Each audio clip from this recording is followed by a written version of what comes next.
Good morning, and welcome to your daily Farm and Home Show, brought to you by the University of Kentucky Cooperative Extension Service. And now, here's your host. Good morning and welcome to the Farm and Home Show. Today we have with us again visiting is Dr. Ric Bessin. He's the Extension Entomologist with the University of Kentucky Cooperative Extension Service. Glad to have you back in the studio with us. Well, thank you. I'm glad to be here. Yeah. Now, I know we're kind of on a more serious topic today, but we're talking about ticks. Yeah, ticks, it's getting to be that time of year that you need to watch out for ticks, and ticks need to be protected against. You don't want ticks to be biting you. Yeah, and it seems like they've been more active. I guess with the mild winter and stuff, it probably didn't kill them off per se. Yeah, part of it's been the mild winter, and part of it is just the amount of wildlife we have out there where ticks can get meals. In order for them to grow and develop, they need to have blood meals. And the more rodents and wildlife we have out there means there's generally going to be more ticks out there as well. So what's the major concern behind ticks? The major concern about ticks is they have the potential for transmitting a number of pathogens that can cause serious diseases with us. Probably the most common one you hear about would be Lyme disease, and that would be the small black-legged tick can transmit the Lyme disease. But there's a number of other diseases as well. For example, the very common dog tick can transmit Rocky Mountain spotted fever and some of the other spotted fever diseases. You know, the Lone Star tick, which is probably the most common tick we get samples of, and that can transmit ehrlichiosis and some other pathogens as well.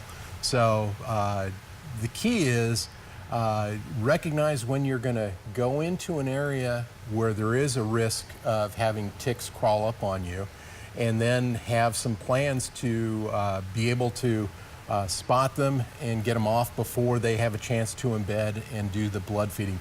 It's only during the feeding that they can potentially transmit these pathogens, so we want to prevent them from biting us. And it has to be a couple of hours, correct? Correct. It takes a while for a tick to really embed its head and begin that blood feeding process, and it's at that point that they're actually going to be injecting some of their salivary enzymes. Basically, that's like spit that they're putting in there, and that's where the risk comes in, that there can be pathogens in those salivary enzymes they inject. I know you mentioned a couple of the common ones, the Lone Star tick, the American dog tick.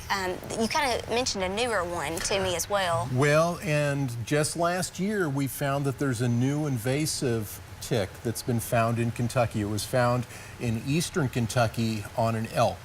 And it was a couple of records there. One, it was the first record in Kentucky for this Asian longhorn tick, and it was also the first time it was found ever on an elk. So, but it is a new tick. It has a very wide host range of domestic animals as well as wildlife it will feed on. It will feed on people. And what they've seen in other places, you can have very large infestations of this tick. But it's going to be about the same size as the American dog tick or the Lone Star tick. In its place of origin in Asia, it does transmit pathogens, but we don't have those pathogens in this tick as of yet here in North America. So we got a little bit of time, a little bit more time. What can we do as far as prevention goes for ticks? Okay, where you're most likely to see ticks is when you go into meadows, woodlands. In those places, you should check yourself every couple hours for ticks. So just scan yourself. When you walk in tall grass, put your socks over your pant legs so they can't crawl underneath your pants. You can use DEET or permethrin treatments on your clothing. And if you're out there with your dog, you know, check your dog every once in a while. Dogs can get Lyme disease as well. So you want to make sure that they don't get bitten by ticks. Yeah, and you probably need to check yourself, like you said, if you've been out in those areas pretty frequently. Every 2 to 3 hours, check yourself. And if you do get a tick that bites you, pull it out from the base with tweezers, slowly and pull firmly to get it out of your skin. Now, do you recommend cleaning that area too? Yeah, clean it with soap and water. And if you get a rash around that or you have flu-like symptoms, you need to visit your doctor. Gotcha, gotcha. Well, we certainly appreciate you giving us that information, Dr. Bessin, about ticks. If you have any questions, make sure you contact us here at the local extension office or in your area. Thanks for watching, and I hope you have a great day.